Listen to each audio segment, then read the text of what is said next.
¿Cómo están, chicos? Bueno, la idea de este video es marcarles algunos puntos importantes de la práctica de participio pasado, ¿no es cierto? Tengo algunos problemitas con el tema de Zoom, de la grabación, por eso estoy haciendo más de estos videos para que ustedes tengan más material. Una cosa importante que aparecía, que ustedes, todo analista de sistema debe saber de la práctica de participio pasado, es que aparece un título de un párrafo que se llama default. Default o by default, nosotros debemos traducirlo como por omisión, no por defecto, que es una mala traducción. Sé que es la palabra lo que se usa, pero aunque ustedes el día de mañana, ¿sí?, como todo el mundo lo usa, usen la traducción por defecto, por lo menos yo quiero que sepan y tengan idea de cuál es la correcta traducción y por qué.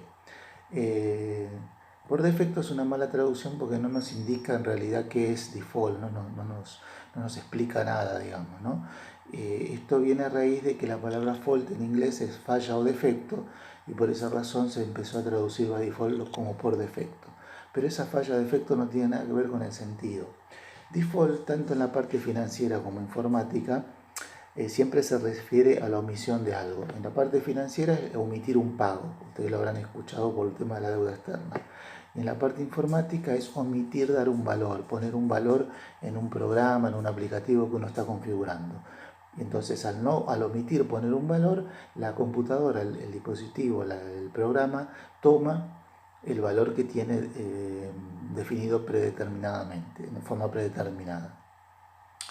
Entonces, por eso la traducción más apropiada es decir por omisión. Uno omite dar un valor al programa, al aplicativo que está configurando, y ese aplicativo toma el valor que tiene definido en forma predeterminada, que es otra forma de traducir valor predeterminado o por omisión. Pero no por defecto, que sería una traducción incorrecta y que no nos explica realmente cuál es el sentido de esta palabra. Así que la otra palabra, acá yo tengo el pizarrón anotado, ¿no es cierto? Ustedes acá pueden ver, by default, por omisión. La otra palabra que aparecía, y es importante marcarles y explicarles, es la palabra assembly, que aparecía dentro del system, explicando lo que es un sistema. Muchos lo traducen como conjunto grupo.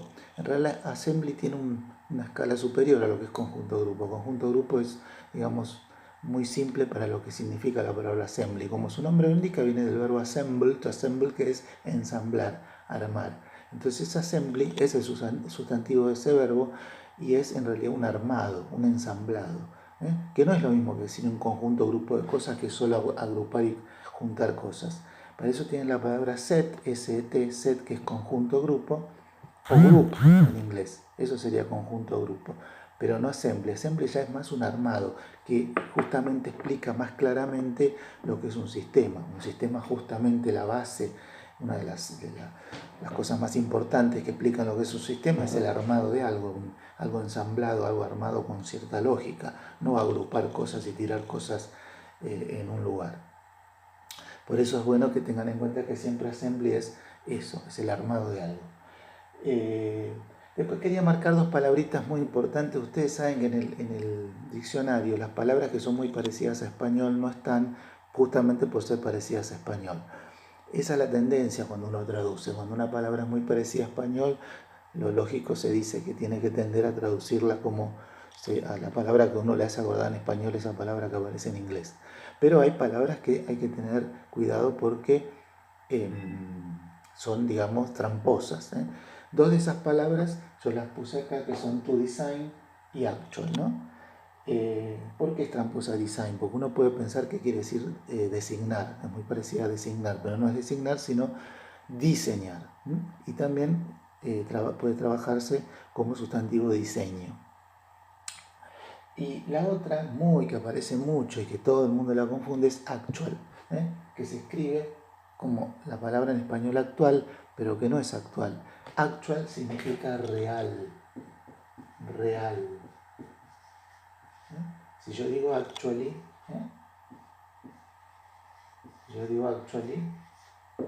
es realmente. Actually, terminación LY, mente, siempre es esa terminación LY. Recuerden que es el único conectivo que yo puedo cambiar de lugar. La terminación LY es el único conectivo que yo puedo ubicar en cualquier lado de la oración. Si no, cualquier otro conectivo debo dejarlo en el lugar donde lo encuentro. Entonces actual es real, no actual. O sea que por eso actually es realmente. No se olviden de eso porque es una palabra que se confunde muchísimo.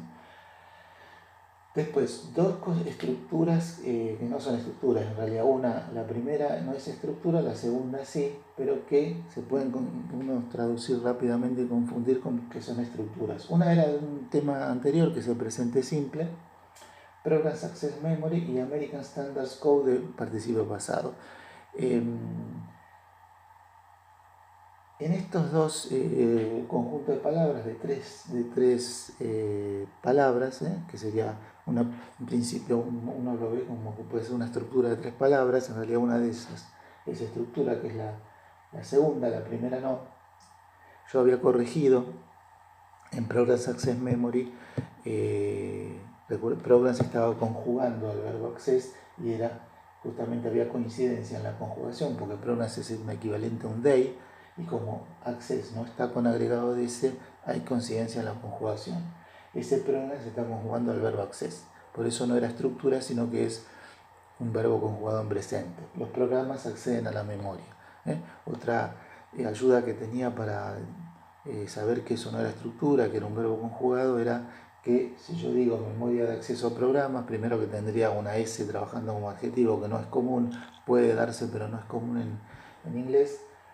Y no tiene sentido que yo diga programas de acceso a memoria. Los programas, perdón, memoria de acceso a programas. Las memorias no acceden a los programas, sino que es al revés. Los programas acceden a la memoria. Así que, por eso Programs Access Memory, los programas acceden a la memoria. También teníamos en American Standards Code otra palabra que parecía adjetivo con S. Y en este caso esa S está más fácil de identificar como un sustantivo pluralizado porque no tengo nada antes que lo conjugue. Tengo un adjetivo. American es un adjetivo. El adjetivo no puede conjugar un verbo. Solo un objeto o una persona puede conjugar el verbo. Entonces yo tengo American delante de standards, por más que ese standards podría ser un verbo en presente, no podría ser nunca porque no tengo nada que lo conjugue antes. Lo que tengo antes es un adjetivo. Siempre que tenga adjetivo delante de otra palabra, esa palabra ya está anulada como verbo porque el adjetivo no puede conjugar un verbo. El adjetivo me habilita la presencia de un sustantivo. Si hay adjetivo, siempre hay sustantivo, porque el adjetivo solo no puede estar.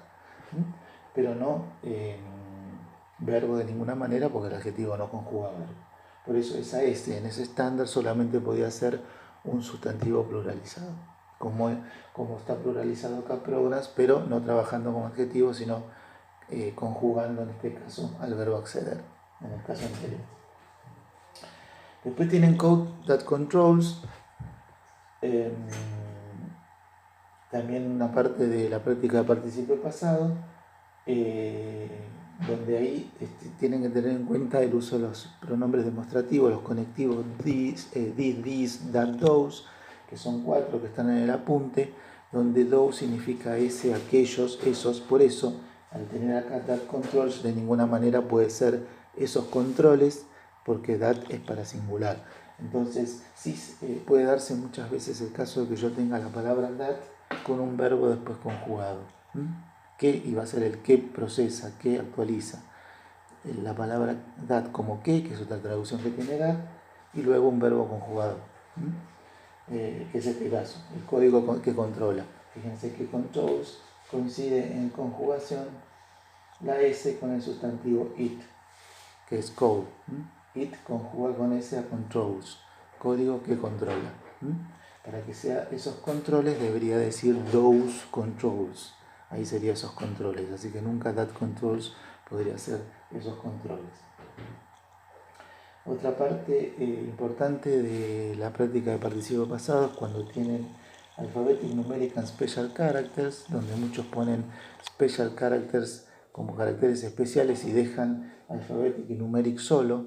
que no puede ser porque son adjetivos, y C y AL son terminaciones muy comunes de adjetivos.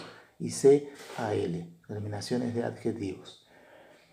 En este caso que serían dos adjetivos que son alfabética y numérica y quedarían solos en la oración si yo no los uno a la palabra characters. En realidad estos son caracteres alfabéticos, numéricos y especiales. Esos tres adjetivos se están calificando a la palabra caracteres.